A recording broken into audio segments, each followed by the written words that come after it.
और जब हमने धरना किया तो सारे लोगों ने कहा कि नहीं नहीं, ये तो ऐसी कोई बात नहीं है, ये एक्सीडेंट है। लेकिन जब पुलिस ने जांच किया तो उसमें 5 दोषी पाए गए, बिजली विभाग के कर्मचारी, सब पे मुकदमा हो गया। अब सारे नाच रहे हैं इधर उधर। ये तरीके का जो लीपापोती हो रहा है ये ठीक नहीं है। अभी वो गांव में झटका के नाम पे, वो गांव में पशुओं से बचने के लिए झटका के नाम पे लोग गांव में खेतों में लगा रहे हैं, उसमें भी मजदूर मारे जा रहे हैं। उस पे भी हम लोग आंदोलन कर रहे हैं, उस पे भी लगातार ज्ञापन दे रहे हैं। लेकिन जिलाधिकारी और बिजली विभाग का सक्षम अधिकारी जो है इस पे ठोस कदम नहीं उठा रहे हैं। और अगर नहीं उठाएंगे तो भीम आर्मी का झंडा और डंडा दोनों लेकर के हम लोग घेराव करेंगे, बड़े पैमाने पे घेराव करेंगे।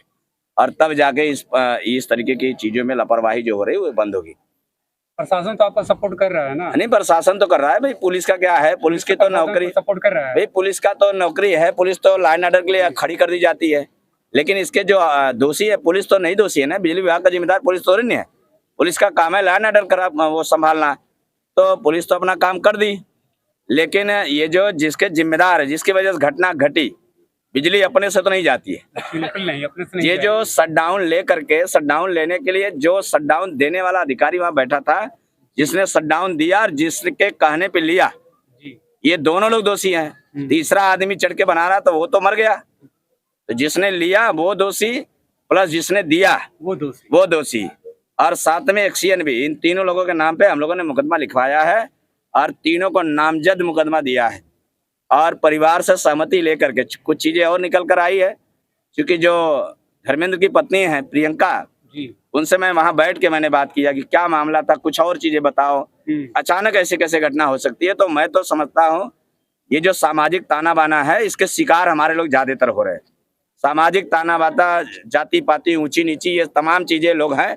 और जाति अहंकार में भी इसके साथ ये जो धर्मेंद्र गौतम हुआ इसमें हुआ है, नो डाउट ये कहने में हमें। और वही पूछ करके हमने एप्लीकेशन में उसका प्रयोग किया है कि तमाम इनके जो ऊपर के सीनियर अधिकारी रहे, बिजली विभाग के कर्मचारी रहे, ये लोग जातीयता मानसिकता से ग्रसित थे और ये लोग लगातार इसको प्रताड़ित भी करते थे। और धमकी भी इन लोगों ने 2 दिन पहले दिया था, धमकी भी दिया था कि इस तरीके की घटना हम कर सकते हैं, तुम्हारे साथ कर देंगे। और आज देखो आपके सामने हो गया। तो इस तरीके की धमकी देते हैं लोग। हमारे लोग समझते हैं कि ये धमकी देते हैं, ऐसा नहीं करेंगे। हमारे लोग चूंकि भोले लोग होते हैं, मजदूर हैं, आदमी क्या करे, पेट का सवाल है, रोटी का सवाल है, इसलिए आदमी खतरा लेने पे तैयार है। ये बहुत बड़ा आरोप लगा रहे हैं आप बिजली विभाग के? नहीं, आरोप नहीं लगा रहा हूँ, ये सच है भाई। ये तो तमाम लोग कहते हैं। थाने से भी ऐसा वीडियो निकल के आता है, पुलिस वाले भी ऐसा वीडियो निकल के आता है, आपके तमाम एसडीएम के यहाँ से निकल के आता है, तमाम अधिकारियों, पूरे उत्तर प्रदेश में आप देख लो, पूरे देश में देख लो। तो वो तो मोबाइल है, सोशल मीडिया, वीडियो मिल जाता। वरना कितना मारे जाते, कितने दबाए जाते, ये तो पत्रकार बंधु आपको हम क्या बताएं। सोशल मीडिया का जमाना है। हाँ, इससे हमारे लोग, इससे जो कमजोर लोग हैं वो बच जाते हैं। वरना ये बेचारे कहाँ जाते हैं, इनको तो कोई पूछता नहीं। नेता तो उन्हीं को पूछते हैं जो पूंजीपति होता है, जो धन्ना सेठ होता है। धन्ना सेठ के लोगों को गरीबों से क्या मतलब है, उनको समझ आता है गरीब जानवर होते हैं, ये मर जाए, इनको 1,50,000 दे दो, सुलह कर लो, मामला खत्म कर दो, रफा दफा। तो वो दौर खत्म हो गया। अब तो आजाद समाज पार्टी का दौर चलता है। आजाद समाज पार्टी का झंडा डंडा दोनों बुलंद है। हम लोग मजबूती से कह रहे हैं कि अगर शोषण करोगे तो उसका आमना सामना हम लोग करेंगे। और या तो सुधर जाओ, और नहीं सुधरोगे तो फिर रावण आएगा, ये भी बात आप जानते रहो। तो इसलिए हम लोग जो है तैयार हैं।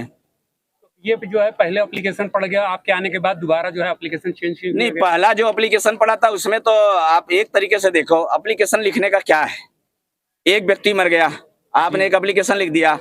क्या लिखा आपने एप्लीकेशन के, मैं यहाँ का स्थायी निवासी हूँ और मैं बिजली विभाग का कर्मचारी था और मैंने शटडाउन लेके मैं चढ़ गया और करंट लग गया, मैं मर गया, यहाँ डॉक्टरों ने मृत घोषित कर दिया। क्या मामला है भाई?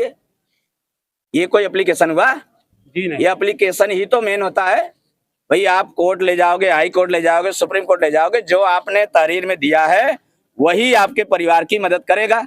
वो लिखावट जो आपने लिखा, जो शब्द आपने लिखा है थाने में दे करके, वही शब्द आपके काम आएंगे। आज तो फोटो खिंचाने इस परिवार के साथ सब आ गए, कल क्या उस परिवार के साथ कोई खड़ा होगा? कभी नहीं खड़ा होता, कभी कोई नहीं खड़ा होता है। तो उसके साथ कौन खड़ा होगा? वो जो एफआईआर की कॉपी है, जो इसमें लिखे हो, वही उसका साथी है और वही उसकी मदद करेगा।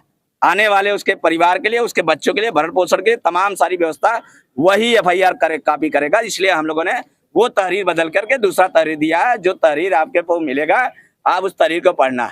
उसमें सरकारी कर्मचारियों के ऊपर भी मुकदमा होगा और हत्या का भी मुकदमा होगा और प्लस उसमें SC ST का भी होगा, जान से मारने की धमकी दिया था उसका भी होगा। तो इस तरीके की घटना जो हुई है, ये इस तरीके की धाराओं में उसमें मुकदमा होगा और तब जाके इस पीड़ित परिवार को कुछ मदद मिल पाएगा। क्योंकि हम क्या दे पाएंगे पीड़ित परिवार को? कुछ नहीं दे पाएंगे। मर तो उसका गया है, हमारे घर का न मरा है, न आपके घर का मरा है, न तो ये अधिकारियों घर का कोई मरा है। तो जिसका उजड़ गया उसको कम से कम जो सरकार की योजना जो उसकी ताकत है कम से कम वो तो दे दो।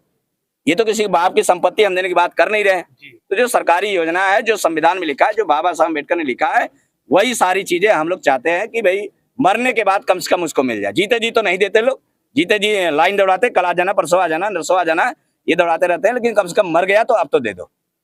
ठीक है, यही बात कहनी है। इसलिए मैं कहता हूँ ये अभी नंदलाल पुरवा में जो घटना हुई है, इस पर भी हम लोग अभी तुरंत अभी लगते हैं कि अभी जैसे वो परिवार मिल जाए, क्योंकि परिवार सहमत नहीं होगा तो हम उसके साथ हैं। हाँ, परिवार मेरे साथ खड़ा होगा, उसको पीड़ित होगा तो हम उसके साथ लड़ेंगे। अगर परिवार नहीं चाहेगा तो हम उसकी मदद नहीं कर पाएंगे। बस अभी जो ये 3 लोगों के ऊपर जो है आप नाम दी है, नामजदगी जो है, कौन कौन है? ये एक्सीएन है, आपके एसएसओ है और एसडीओ है, ये 3 लोग हैं। 3 लोगों का। 3 लोग हैं। ओके सर, हमारे चैनल से बात करने के लिए आपका बहुत बहुत धन्यवाद।